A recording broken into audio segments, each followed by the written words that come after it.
Association. I'm Anthony Durgans. I'm the research officer, and I'm here with Rebecca Ayers. She's our CEO, and she's going to be doing a presentation on politics and the importance of voting.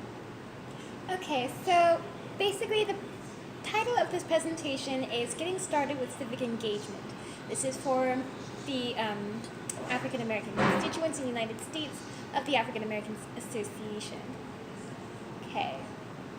So in this presentation, we're going to be introducing what the African American Association is about and the purpose of the meeting, as well as what an interest is and what an interest group is, and what are the interests that an interest group should have. We'll also be talking about the status of African descent peoples in the United States and sharing some important statistics that everyone should be aware of and concerned about, because we are going to address those.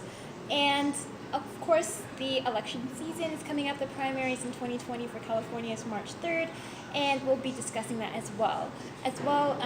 In addition to that, we're going to be discussing what a voting bloc is and how voting blocs can help bolster the voting power of African Americans in the area. And we'll also be discussing the subject matter of our next meeting. Okay, so introduction. So our mission as the African American Association is to promote the social welfare of African descent peoples in the United States and abroad. And what we do by addressing these concerns and promoting the social welfare of African Americans is to address their concerns through public policy. The rationale behind the African American or AA Association is to create a platform for African descent people to participate in the political process and to learn how to work together to achieve a greater quality of life. So a little bit about me, my biography. I graduated from the University of Hawaii at Manoa, and I earned my BA degree in political science. I introduced a bill to Senator Tammy Duckworth, who is the federal senator for the state of Illinois. I introduced a bill titled Human Rights Over Science, which would ban human microchip implants if passed through Congress. Additionally, I drafted a bill to end slavery in the United States, which would amend the 13th Amendment clause in the U.S. Constitution. And I'm the host of the YouTube channel Real Politic, which offers educational insights about political science and make it more friendly for the average person to understand the principles of political science and not just keep it restricted in the classroom, as well as important issues that African peoples should know about. And I'm a lobbyist by profession and a political analyst. So the importance of the African American Association and voting is to basically, we want African peoples to be able to work hard enough to be competitive with other interest groups so that we won't be overshadowed by other interest groups and have our concerns ignored in the public policy process. So the purpose of having an interest group is so that you won't be ignored, so that you have a voice. Okay, so we're going to get into what is an interest group. So an interest group is comprised of individuals who have shared concerns, and they address their concerns by trying to influence public policy. Now, an interest group is also a political actor. A political actor is an individual or group that takes courses of action to maximize their interest. Interests in this term is like concerns. And what are the concerns of African peoples in the United States?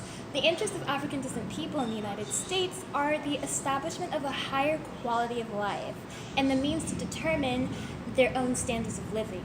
So this would include control or ownership in social institutions such as family, economy, politics and law, religion, security and safety, media, education, and healthcare.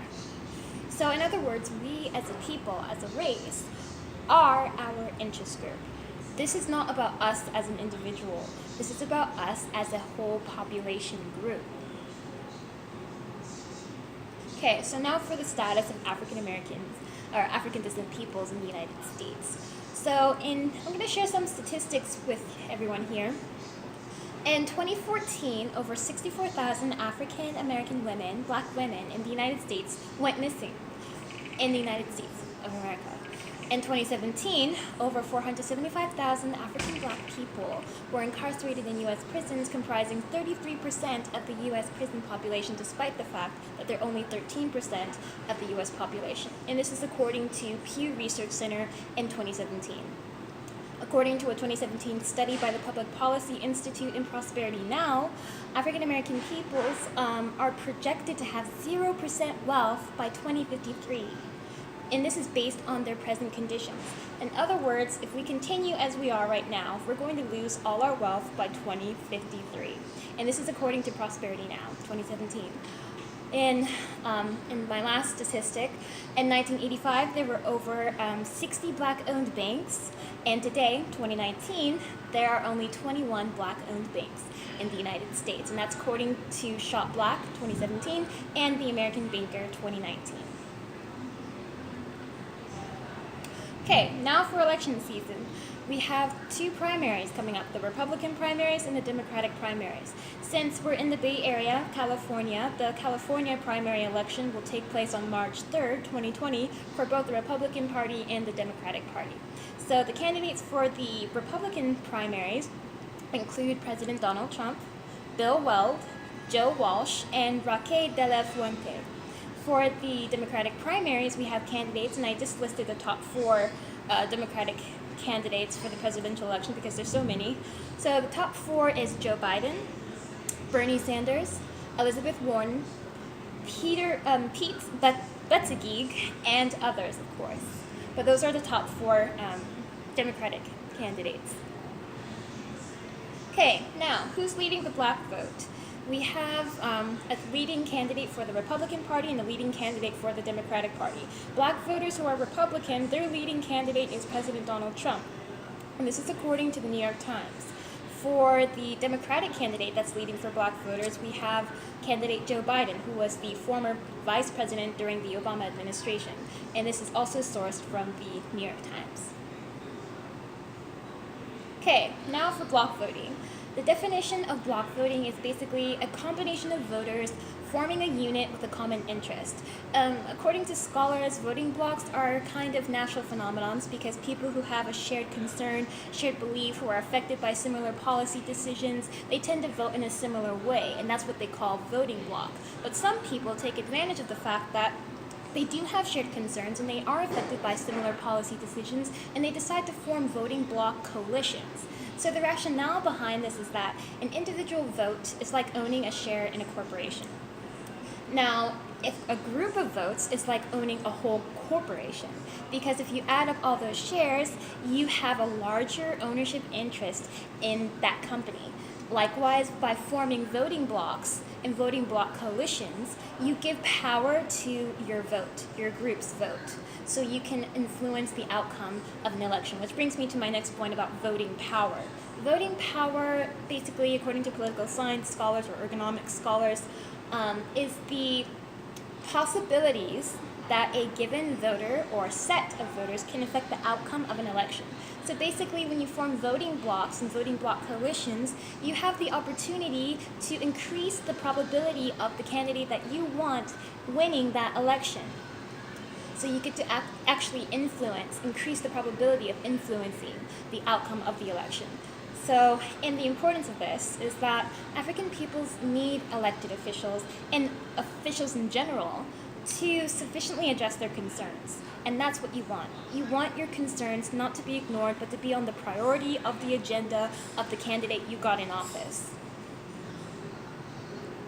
Okay, now for the next meeting.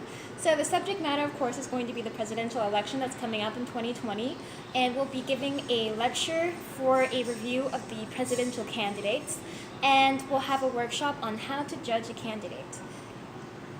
And the next meeting will be on Saturday, December 28th, 2019, and the location will be announced later. So stay tuned on our website. So I'm going to hand the rest to the conclusion for the research officer, Anthony Durkins, to conclude this meeting. Thank you, Rebecca. You're welcome. What I'd like to add as a further note is that we've been received offers, to help fund us from other corporations, but we have rejected those because we want to be funded by our people so that we can, maintain the integrity of our work and our purpose. And so if you like this video, give us a thumbs up. And you can, again, reach us on our website at aassociation.weebly.com. All right, thank you.